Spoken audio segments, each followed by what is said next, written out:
Hello everyone, আজকে ছুটির দিনে চলে যাচ্ছি লক্ষ্মীপুর জেলার রামগঞ্জে চায়ের নেশায়।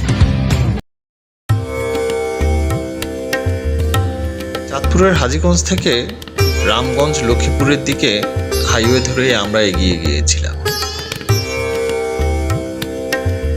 রামগঞ্জের কাটাখালী এলাকায় আসতেই নোয়াগাঁও রোড, তার ব্রিজ সংলগ্ন বাইপাস একটি রোড চলে গেছে হাতের বাম দিক দিয়ে।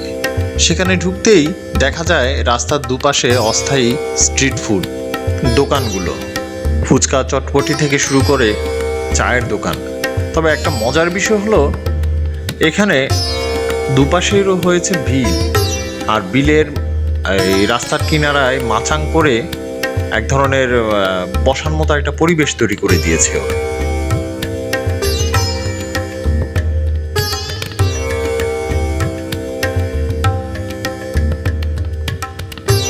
দৃষ্টিনন্দন এই রেস্টুরেন্টগুলোতে খাবারের মান কীরকম জানি না, তবে ভ্রমণ পিপাসু মানুষগুলোর জন্য একটা প্রশান্তির একটা জায়গা।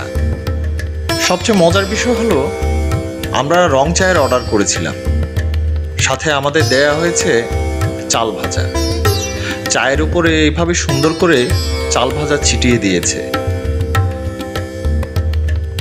গরম চায়ের সাথে চাল ভাজা চায় ডুবিয়ে খেতে খারাপ লাগেনি।